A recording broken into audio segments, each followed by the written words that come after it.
What? David Lockleby scores it. 48-47, Santos. And Clemens Werner scores the contest. 49-46 for the winner by split decision. 49-46. And still. What the heck? 49-46? And they give the first. What they. 49-46? No way. No, this is. No. That's crazy. No, that's robbery, man. No. That's not cool, man. No. Look, they're booing. They're booing.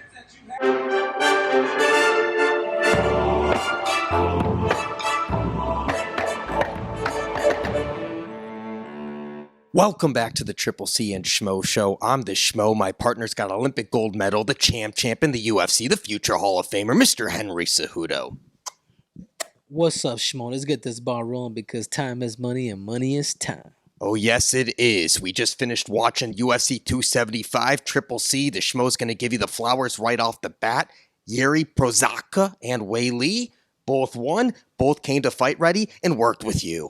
Yeah, man. Yeah, dude. I tell you what, Schmo, I'm happy, man. I'm happy they've, I've been a little part of what they've been able to accomplish, man. Congratulations to Zhang Weili. Just a lot more strategic, very tactical now. Like it really is Weili 3.0. We used to call it 2.0, and all of a sudden she went back home to China, and now she's 3.0. So I see she's starting to really understand the game. The distance, the wrestling was on point. We're going to get to that, but let's start off with the gold medal moment. We saw Jiri Prochazka and knew he submitted Glover Teixeira, rare naked choke, 5th round. You saw that coming, didn't you? I did, man. I did. God, that fight. Lying out of his teeth. Maybe just a little bit, yeah. No, it was one of the fights that has it reminded me like of a WWE match. You know what I'm saying? It was like just the reversals that were going on in that fight. The north-south positioning. The north-south position, dude. Anyways, I just saw a picture of that. On I think MMA Junkie or somebody posted that stuff. That thing looks funny. So if you haven't seen it, you guys look up that north-south Glover Teixeira, Jiri Prochazka. Very graphic stuff, but talk to the Schmo for a second, man. What do you make of this fight? Ankalaev.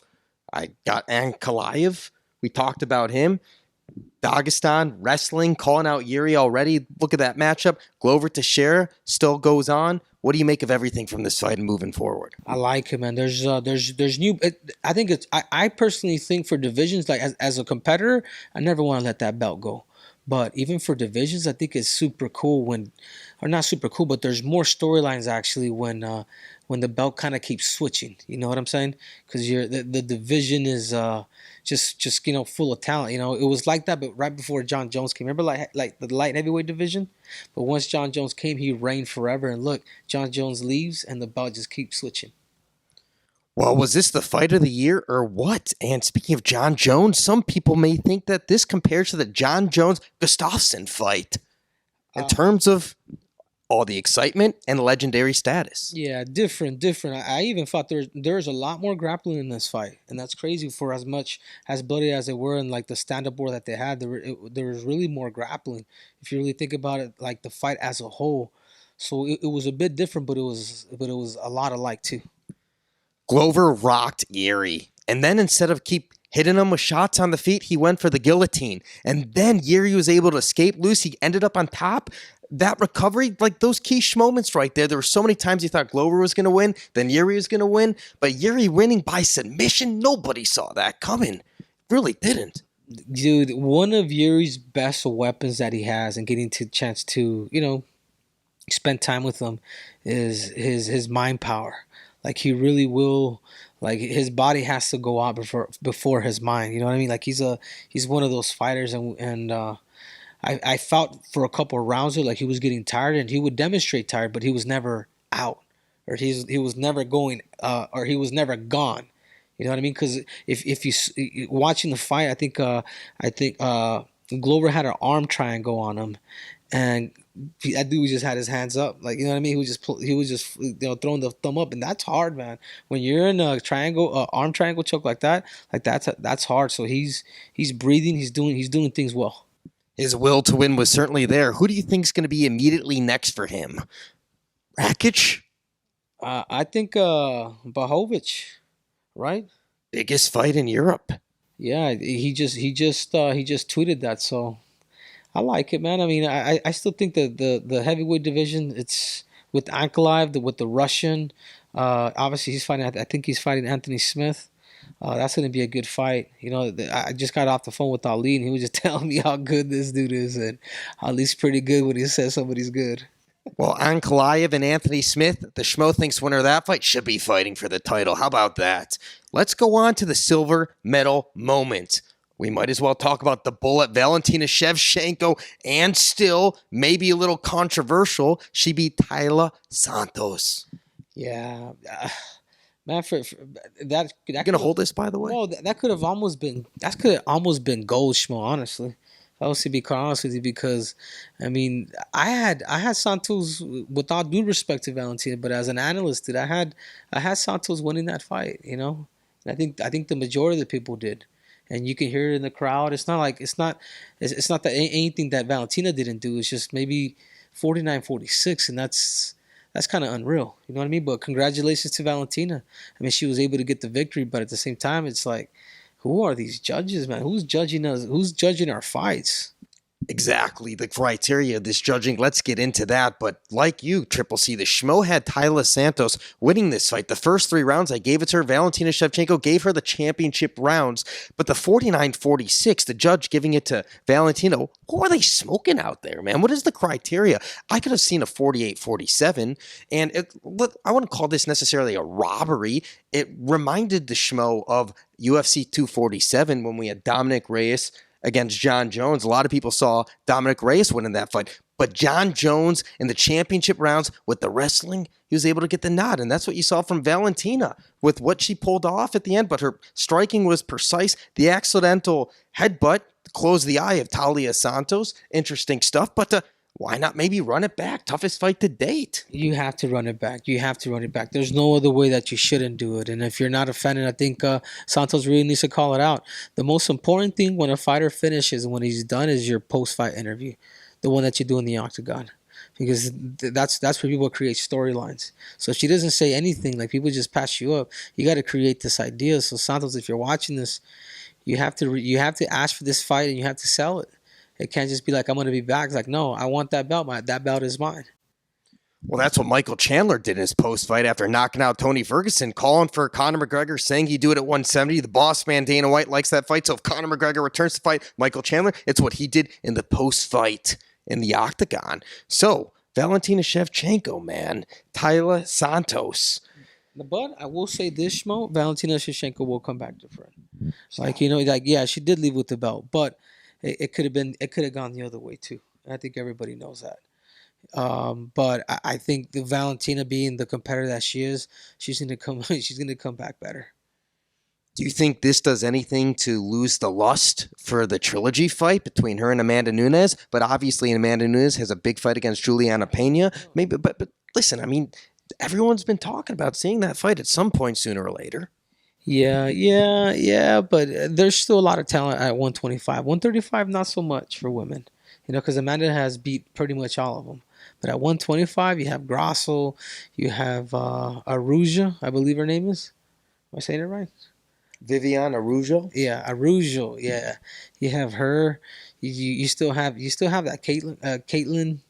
She's super good with her kicks, and she looked really good against even Valentina's sister. So she can come up and assess some people too.